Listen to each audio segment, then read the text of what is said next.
Atenção, emissoras que formam a rede Vida Saudável de rádio e internet. Em 5 segundos, daremos início ao programa campeão de audiência em saúde. O quadro Vida Saudável em rádio e internet. 5, 4, 3, 2, 1. Ela saiu de encontro à escola. Descia apressada, pois tinha um grande compromisso. Apresentava-se para as milhares de colegas de todos os anos que esperavam na feira de ciências. A mãe arrumou, lhe penteou os cabelos e deixou a água na mochila. Não deveria falhar, afinal, havia esperado tanto tempo para aquele dia. Atrás do palco preparava-se. De repente, uma sensação de sufocamento, falta de ar, coração palpitando e ânsia de vômitos. O mesmo filme da última apresentação. O seu médico já lhe tinha dito que ela apresentava fobia social e que seria difícil apresentar-se em público. Ela quis testar para si mesma e mostrar que conseguia. Não foi possível. A ansiedade incapacita as pessoas? Existem muitos sintomas de ansiedade? Ser ansioso é uma doença? Qual é o seu temor? Com o apoio das nossas grandes parceiras, a Rádio Vale Verde FM de Feliz Natal no Mato Grosso, a Rádio CPA FM em Cuiabá no Mato Grosso, a Rádio Peniel FM em Várzea Grande no Mato Grosso, a Rádio Vale do Azul em Santa Carmen do Mato Grosso, a Rádio Interativa FM Jarum em Rondônia, a Rádio Sideral FM em Borarema da Bahia, direto dos estúdios da 93 FM de Sinop no Mato Grosso, ao vivo, pelo Facebook e pelos aplicativos, para falar do tema Qual o seu temor? No jornalismo de Micael Diesel. Produção de Marcelo Jones, direção-geral de Gelson Pandolfo, apoio técnico e locução de Dr. Júlio César de Aquino. Prepare-se para as informações que mudarão o rumo de sua história. Seja bem-vindo ao seu quadro de formação de saúde semanal. Sinta-se em casa, puxe uma cadeira, sente, aproveite, chama a família, chama os amigos. Estamos começando o Vida Saudável de hoje. Programa Vida Saudável. Mais um Vida Saudável começando nessa semana. Obrigado você pela sua audiência, você na nossa grande rede da saúde acompanhando. Como o doutor trouxe na nossa introdução, o assunto hoje é ansiedade. Você, meu amigo, é ansioso, é ansiosa? Você sabe se você tem que se preocupar com a sua ansiedade ou não? Tudo isso a gente vai esclarecer a partir de agora, né, doutor Júlio? Exatamente, Dízio. E com certeza, falar de ansiedade é uma necessidade anual, vamos dizer assim, né? Pelo menos uma vez por ano, quando a gente encontra uma data, né? Uma data importante, Dízio, para falar sobre ela, a gente tem que voltar com esse tema à tona, porque nós temos observado, Dízio, e os estudos mostram que os brasileiros são os campeões de ansiedade. Estudo, de acordo com a Organização Mundial de Saúde, a organização mostra que 18 milhões de brasileiros padecem de ansiedade. E existe mais de 200 milhões no mundo, hein? Sim. Mas o Brasil é um grande campeão de pessoas ansiosas. Doutor Júlio, a gente sabe que a ansiedade, ela está presente em todas as pessoas de alguma maneira. Pode ser uma ansiedade leve, uma ansiedade mais forte. Então, ela pode ser uma coisa boa ou uma coisa ruim, né, doutor? O que seria a ansiedade para as pessoas entenderem? Então, diz, aí que tá um detalhe importante, né? A ansiedade, ela faz parte do nosso corpo. E aí, é isso que a gente tem que deixar para você que nos acompanha agora, você que nos escuta, né, através da nossa rede de rádio parceiras, entender que é o seguinte, a ansiedade na sua vida, ela faz parte, ela te acompanha. Se você não fosse uma pessoa ansiosa, né, você talvez não se preocuparia em pagar a luz, a sua conta de luz. Sim. Você não se preocuparia de pagar as suas contas. Talvez você também não se preocuparia, inclusive, em chegar no horário no trabalho. Então, essa ansiedade, ela te move, ela te preocupa para você estar sempre cumprindo com seus compromissos. Agora, a partir do momento que essa ansiedade, ela gera uma sensação de desconforto mental, uma inquietação interna, um temor, uma preocupação contra aquilo, né, contra aquilo que vai acontecer no futuro, ela começa a apresentar sintomas físicos, né, condições, sem ter uma condição médica que justifique. Então nós estamos conceituando uma ansiedade do tipo patológica, Dízio. E aí sim vem os grandes problemas. São muitos problemas, até algumas pessoas chegam a ter algumas crises E aí a gente poderia até entrar nos sintomas aí dessa ansiedade, né, doutor Júlio? Quando a pessoa deve ligar o sinal de alerta? Exatamente, diz. O que acontece é o seguinte: quais são os sintomas? Como é que a pessoa consegue descobrir, no caso que ela está passando, né, do limite ali da linha tênue que divide a ansiedade normal da ansiedade patológica? É quando essa pessoa começa a apresentar, como nós dissemos na historinha, né, uma palpitação no coração, né, algo que vai acontecer e eu já começo a apresentar uma palpitação no coração, aquela sensação de que a garganta está trancada, diz. E não tem nada na garganta. A pessoa às vezes vai no médico, vai no otorrino, por exemplo, ela vai no médico da sua unidade de saúde, o médico examina, não vê nada, né? A pessoa sente aquele tremor quanto a algo que vai acontecer. A pessoa sente aquela dor de cabeça, aquela situação de algo que está por vir e que realmente nunca aconteceu. Diz, inclusive, existe um negócio que a gente fala muito importante, o chamado círculo vicioso da ansiedade. Olha que interessante. É mesmo? Como é que funciona isso aí, doutor? Vamos começar assim, olha só, o pensamento, ele gera coisa na nossa cabeça. Vamos colocar assim, as caraminholas, né? Às vezes tem pessoas que eu pensar é um ato normal, né, tranquilo, que todo mundo pensa. Por exemplo, a gente está falando agora e nós estamos pensando o que nós vamos dizer, né, o que vai ser dito para os nossos ouvintes. Agora, quando o pensamento ele começa a gerar algo na tua cabeça, como por exemplo, algo de mal está para acontecer. Né? A pessoa fica naquele temor, algo de mal está para acontecer, mas esse algo não existe. Nunca existiu, né?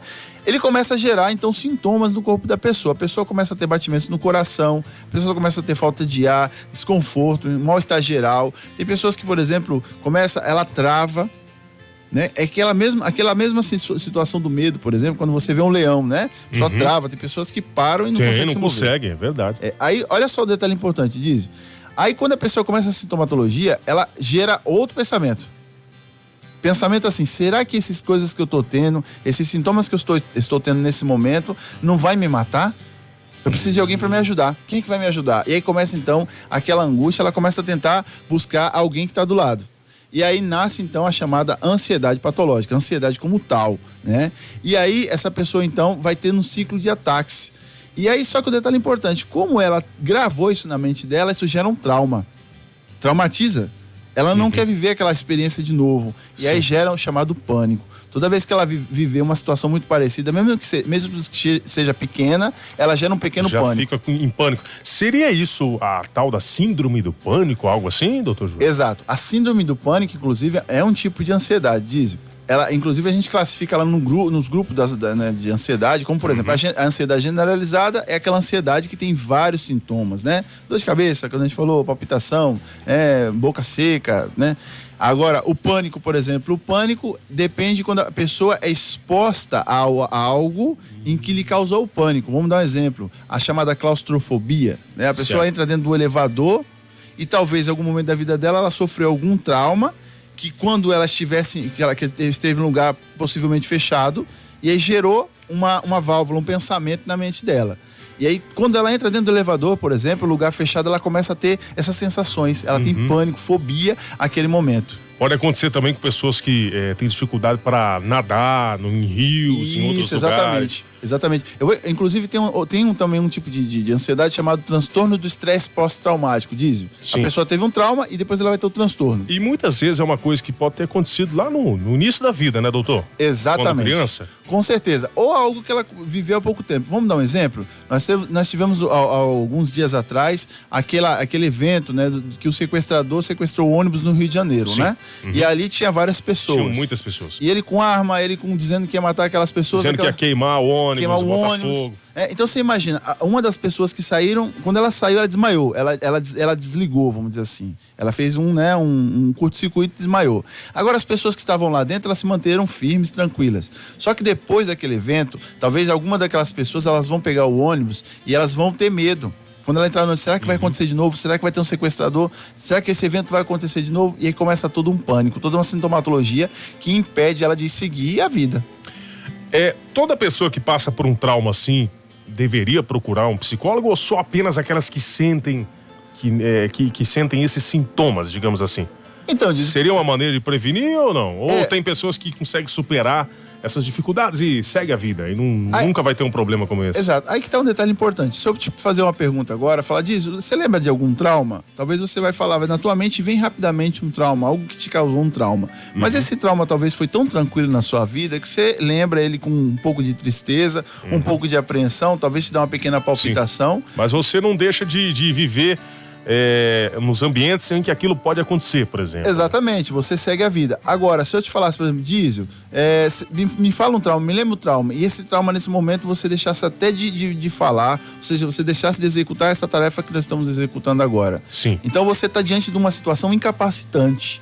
E essa situação incapacitante vai te levar, então, a deixar de fazer as suas atividades normais. E aí é a hora que você tem que, como a gente comentou, acender a lâmpada e aí procurar, então, auxílio, ajuda, né? Você falou, por exemplo, do psicólogo. A psicoterapia, você já vem falando de uma coisa muito importante. A psicoterapia dentro do transtorno de ansiedade é de suma importância.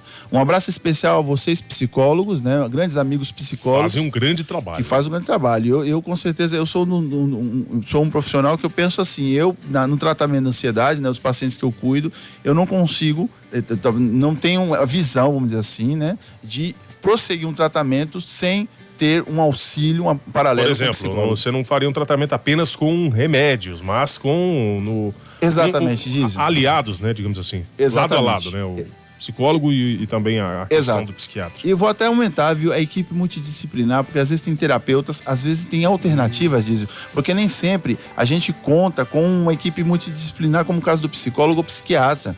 Nós estamos na atenção básica, dependendo de onde você nos escuta, né? Você que não está nos acompanhando agora, você nos escuta, talvez na sua área não tenha esses profissionais, mas dentro talvez lá na sua região tenha, por exemplo, um grupo de partilha, né? Um grupo por exemplo, de transtorno pós-traumático, né? Às vezes as pessoas fazem grupos, eu disse, e começam a compartilhar sobre os problemas. E aí a pessoa escuta aquela outra pessoa falando como superou e ela também consegue se superar. Doutor, eu já pude acompanhar algumas crises de ansiedade de pessoas próximas e é um pouco assustador para as pessoas que estão do lado, porque a pessoa demonstra às vezes alguns sintomas como falta de ar, tremedeira. A pessoa parece que ela não fica inquieta, anda de um lado para outro. Esses são alguns sintomas de uma crise de ansiedade. Exato. Ou teriam outros além desses? Tem muito mais. Ô, Dizzy, só para ver, é interessante assim como nós fazemos, o médico faz plantões, né? E aí nós temos essa possibilidade de ver em loco, vamos dizer assim, ao vivo, as pessoas às vezes chegando com transtorno de ansiedade. Claro que as pessoas vêm referindo, por exemplo, dor no peito, achando que é um infarto, né? Às vezes chegam as mulheres, por exemplo, muitas vezes desligadas, né? Às vezes saída de si, né? Na crise. E aí, às vezes, os maridos preocupadíssimos, falando, olha, vai morrer, socorre ela que ela vai morrer. É o desespero do cuidador que está ali do lado, né? Às vezes, quando ele tem a primeira experiência, é muito traumática. Depois ele vai vendo que aos poucos, ele vai vendo que os eventos talvez pode acontecer de novo, ele vai criando um mecanismo para poder lidar com isso. Mas, Diesel, é que nem a gente observa, às vezes a pessoa vem apagada numa cadeira de roda, às vezes a pessoa vem, no caso, com a dor no peito imensa, às vezes a pessoa vem com falta de ar, e aí, claro que o médico, ele não vai comer bola, vamos dizer assim. Sim, ele vai pensar em alguma doença orgânica, né? Uma falta de ar, por exemplo, eu posso diferenciar de uma asma, eu posso diferenciar de uma bronquite, a dor no peito, o infarto, né? Às vezes a pessoa tá parada na cadeira sem mover os braços, eu tenho que pensar num AVC, né? E assim vai. Então, são muitos sintomas, né? O corpo, ele é muito esperto, né? É muito inteligente. Então, são muitos sintomas que a pessoa vai ter e que no final essa pessoa ela vai brindar as pessoas que estão do lado com aquela sintomatologia, e aí, claro, ela vai sofrer o trauma e as pessoas que estão do lado dela também vão sofrer traumas. Ok, e qual seria a dica ou a orientação para as pessoas que acompanham, que tem alguém na família, que tem algum próximo, que possa ter uma crise dessas aí? O que fazer nesse momento, doutor? Exato. Sabendo, às vezes, que aquela pessoa já tem esse problema de ansiedade. Porque se não souber, a pessoa vai imaginar que possa ser outro tipo de problema, como você mencionou, né? Com certeza. A primeira coisa que a gente tem que ter em mente é isso, é descartar, né? No primeiro momento, descartar esse transtorno de ansiedade, esse compêndio de sintomatologia, com problemas orgânicos, né? Não podemos aí, de repente, pensar que a ansiedade, às vezes a pessoa está padecendo de um problema mais sério. Descartou, realmente, no caso, foi no médico, o médico diagnosticou, colocou o diagnóstico de ansiedade, então nós vamos para o tratamento, né? E aí o tratamento, então nós vamos observar, então, que existe um grupo de tratamentos. O medicamento é um dos tratamentos? Sim, é um dos medicamentos. Mas ele não vai dar subsídio para a pessoa, no caso, lidar com esse problema.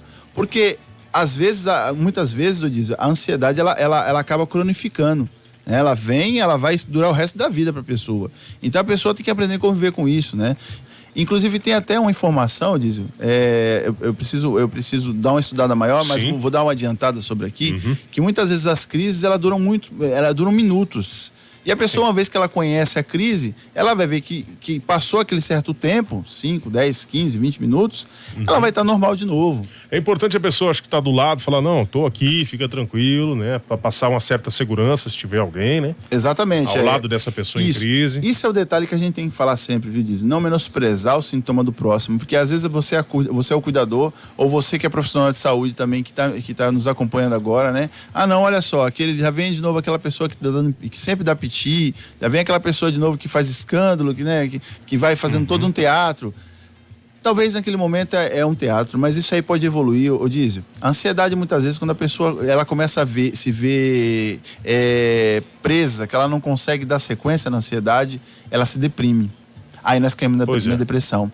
A depressão, muitas vezes, ela leva a tristeza, vazio e aí o suicídio. Então, a ansiedade seria uma das causadoras ou pode evoluir para uma depressão? São complicadores, exatamente, fatores complicantes, né? A ansiedade pode evoluir, a ansiedade, a pessoa, é que eu falo, eu fico limitado. Eu quero fazer uma coisa, eu fico limitado, não consigo, me deprimo, caio na depressão. Consequentemente, a depressão começa o seu compêndio de sintomatologia, essa pessoa começa a experimentar um vazio imenso, e essa pessoa pode pensar até em suicídio. Agora, falando para as pessoas entenderem, como identificar, como saber se a ansiedade que eu tenho é uma patologia, é uma doença ou é uma ansiedade normal, doutor? Então, você vai ver essa linha tênue, você vai observar essa linha tênue, né? Essa linha que, no caso, divide o normal do patológico. Você vai observar, ou seja, eu me preocupo, as perguntas que você deve fazer é o seguinte: eu me preocupo com a minha conta a pagar? Sim, se é assim, tranquilo. Mas essa preocupação excessiva com as contas, ela, por exemplo, me deixa agressivo com a minha família? Essa preocupação que eu tenho, ela me tira o sono, por exemplo, eu não consigo nem dormir à noite, eu tenho a conta amanhã para pagar e agora à noite eu não estou nem dormindo por isso, eu estou desesperado, né? Essa preocupação excessiva de, por exemplo, uma conta a pagar, não me permite, inclusive, realizar outras tarefas, como, por exemplo, trabalhar. Então, se essa ansiedade, ou seja, essa preocupação excessiva, essa preocupação quanto ao futuro, está me limitando a fazer outras coisas, outras atividades, então, isso é patológico, isso é doença. E aí é a hora que eu tenho que acionar, então, a pessoa que está do lado, né? O meu cuidador, talvez, a minha esposa, o meu familiar, né?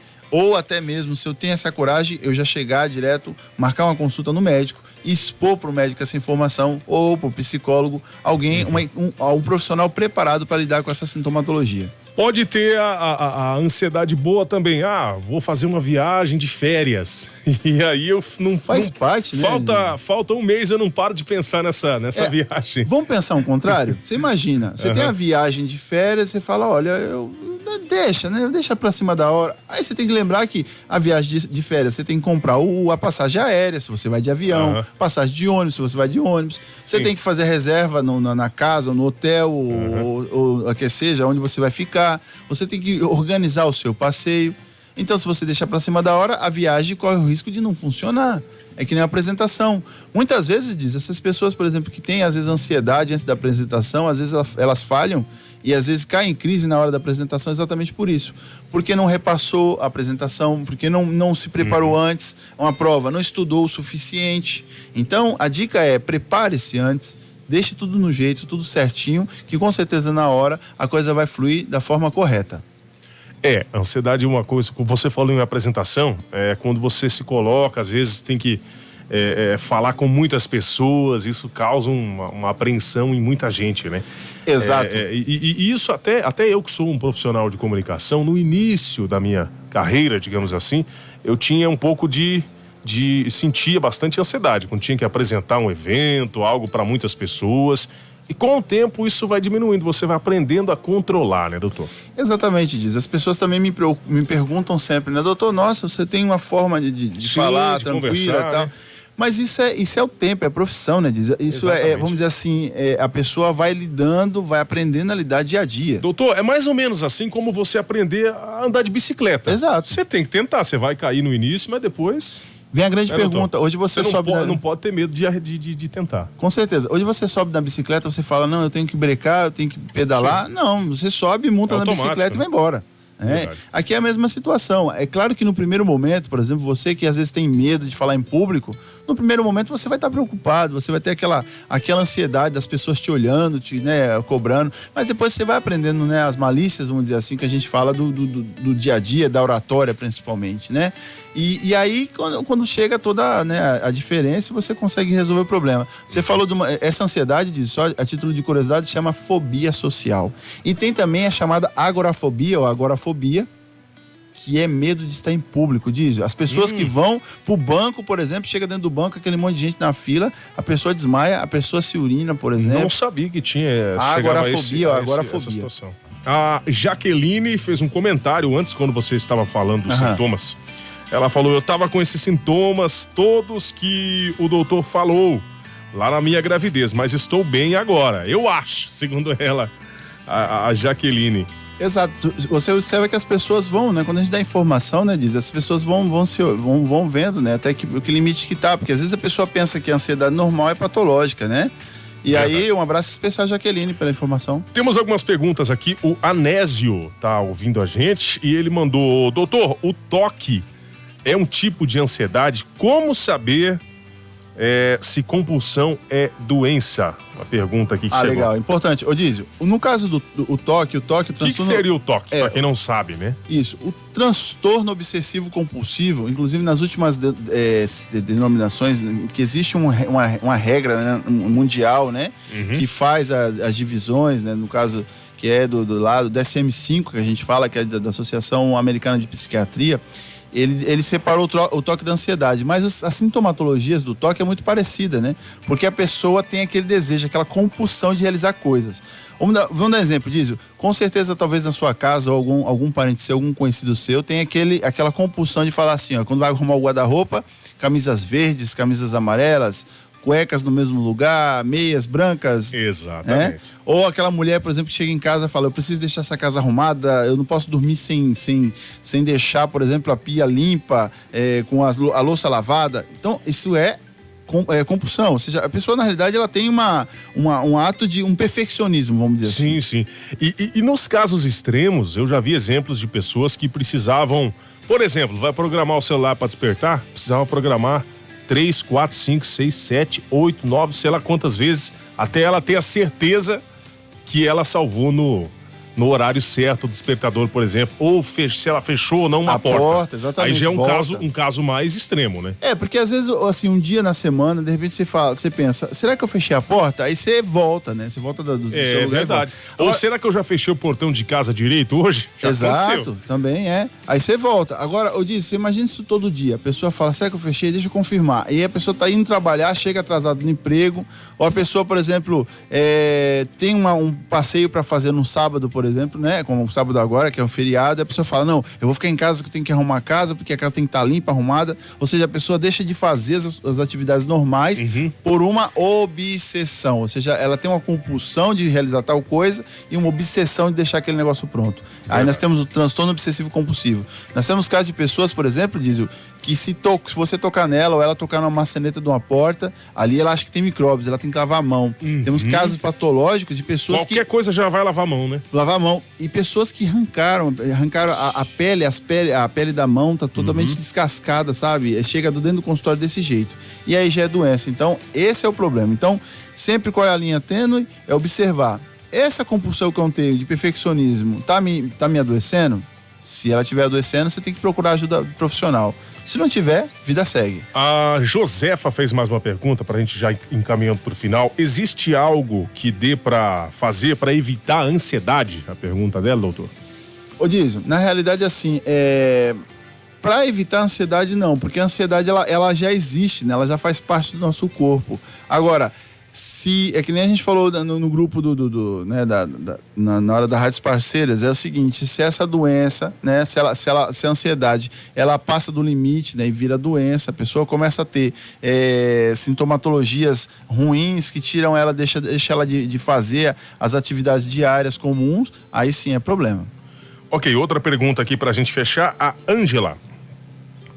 Como as pessoas que convivem com os ansiosos podem se blindar e não se tornar outro ansioso? Exatamente, porque olha só, olha que interessante, né? Se eu sou ansioso, sou muito ansioso, talvez eu herdei isso dos meus pais. A gente sempre costuma dizer, né? Pais ansiosos, filhos ansiosinhos. Não é uma regra propriamente dita, mas você com certeza, né, vai trazer, né, a sua forma de ser, vai ser espelho para os seus filhos, e provavelmente seus filhos vão crescer com ansiedade. E aí, talvez, por exemplo, você é um leão ansioso, ou ao contrário, por exemplo, ali na tua família chega alguém que não é ansioso, estiver ansioso, essa pessoa começa também a ficar adoecida, ela convive com você. Então, a dica é, você que tem alguma pessoa na sua casa, né, que é ansiosa, você que de repente é cuidador de um ansioso patológico, vamos dizer como tal, você deve, né, buscar os mecanismos. Primeira coisa é falar para ela: olha, eu tô aqui, conte comigo. Só que eu não sou você, né? O importante é isso, né? Porque às vezes a pessoa quer cuidar e quer ser a pessoa, né? A pessoa tem essa pessoa que é o cuidador, ela tem a vida dela. Então a primeira coisa é se oferecer para ajudar.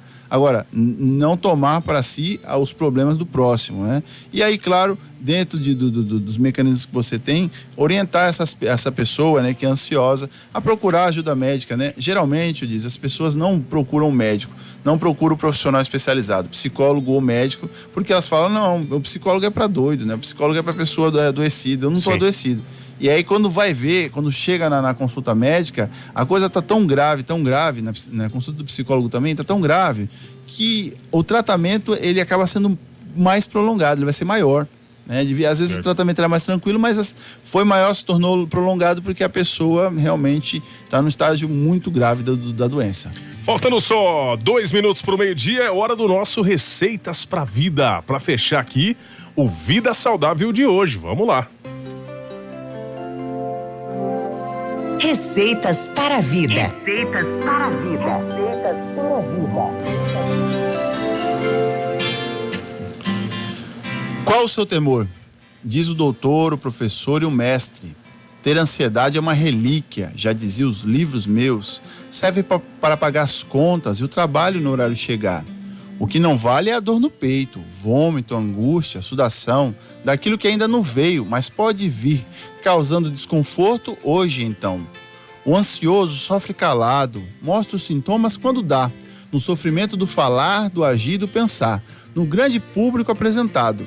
Há aqueles que um trauma têm do acidente derradeiro, no assalto que se foi, na violência do lar corriqueiro, que deixam marcas memoráveis e que ativam onde não convém.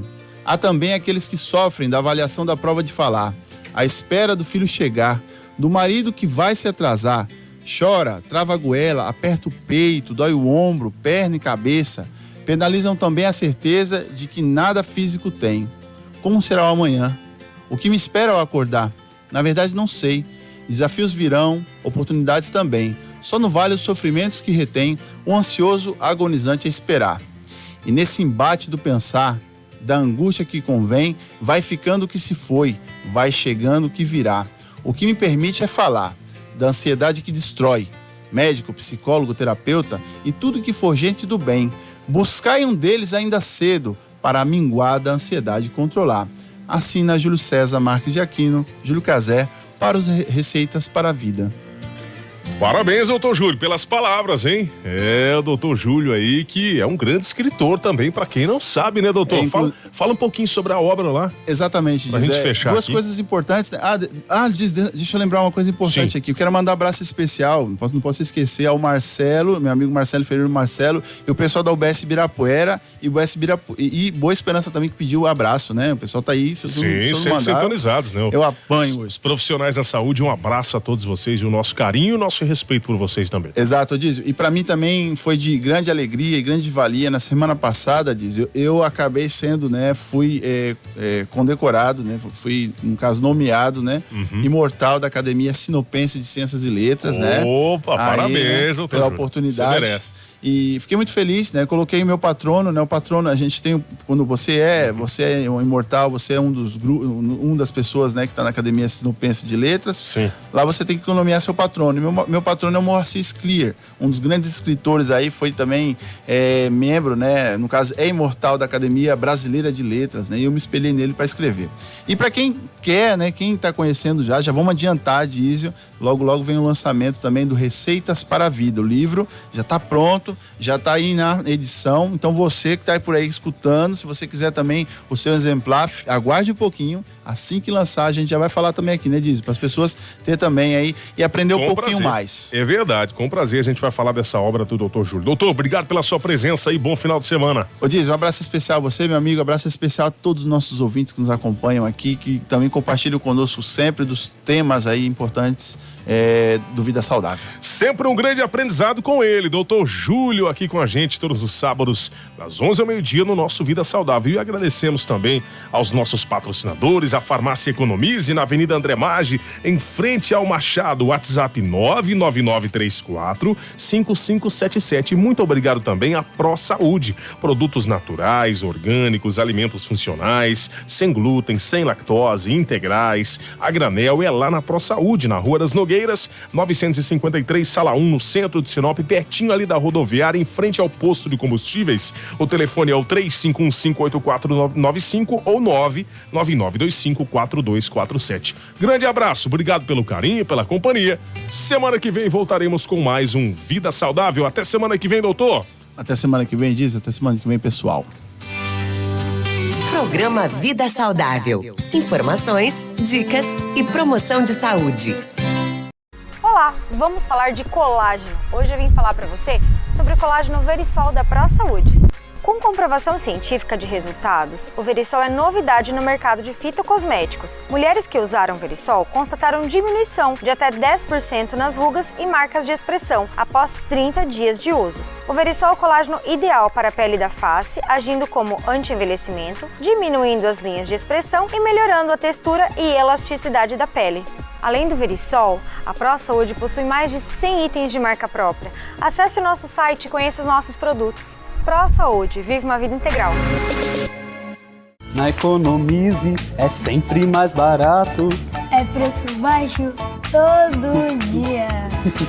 Tem qualidade, tem variedade, bom atendimento a todo momento. Tem carinho com você e sua família. Vem pra cá, tem sempre uma Economize pra você economizar. Na Economize é